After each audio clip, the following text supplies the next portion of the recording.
احنا ليه بقينا بننهك في الحياة؟ فكك من الشاشات واسمعيني. ازيكم يا حبايب قلبي، عاملين ايه؟ يا رب تكونوا بخير. انا بقالي كتير كنت عايزة اتكلم معاكم في الموضوع ده، بس كنت مستنية اللحظة اللي اكون فيها فعلا قادرة اوصل لكم اللي في قلبي.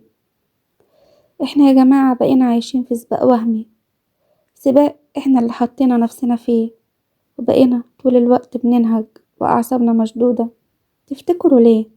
بصوا، خلينا نكون صراحة مع بعض. احنا بنصحى من النوم نمسك الموبايل، نفتح الستوري، نلاقي فلانة مسافرة، وفلان جاب عربية، ودي عاملة عزومة شكلها يجنن، وده بيصور جيم وعضلات. فجأة بنحس ان حياتنا فاضية، واننا متأخرين، اننا فينا حاجة غلط. بس الحقيقة اللي محدش بيقولها ان ده اعلان عن الحياة، مش الحياة نفسها. مفيش حد بيصور وهو بيعيط، ولو هو مديون، ولو هو عنده مشاكل في بيته. احنا بنقارن كواليسنا المكركبة بشاشة غيرنا اللي متزوقة، وده أكبر ظلم بنعمله في حق نفسنا. يا جماعة، الرزق ده أنواع، مش لازم كله يجي مع بعضه. في حد رزقه في شغله، وحد تاني رزقه في راحة باله، وحد رزقه في ضحكة عياله. وفكرة انكم لسه ما وصلتوش للي انتوا عايزينه، ده مش معناه ان القطر فاتنا. كل واحد فينا ليه ساعة زمن خاصة بيه هو وبس.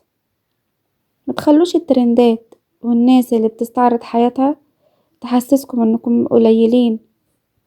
انتم مش قليلين، انتم بس لسه في مرحلة السعي، والسعي ده لوحده عبادة وليه أجره.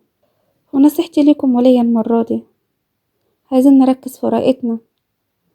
احنا لما بنبص في ورقة غيرنا بنضيع وقتنا، وبنغلط في حل ورقتنا.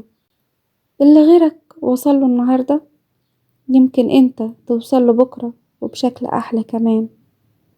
بطلوا تضغطوا على أعصابكم علشان ترضوا حد، وعلشان تفضلوا بصورة كويسة قدام الناس.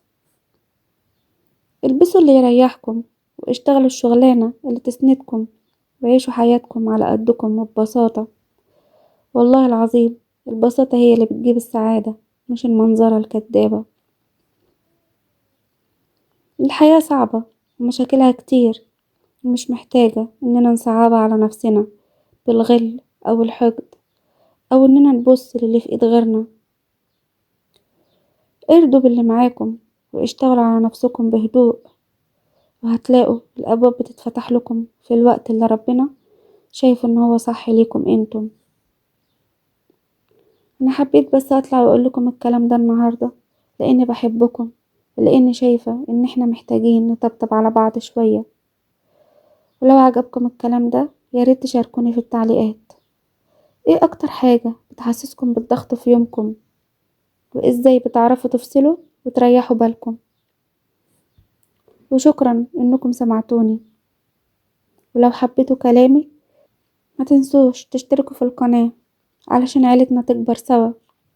واللي عنده مشكله او حاجه مضايقاه ونفسه ان هو يفضفض يبعتها لي، واحنا ان شاء الله نطلع نتكلم فيها في الفيديو اللي جاي.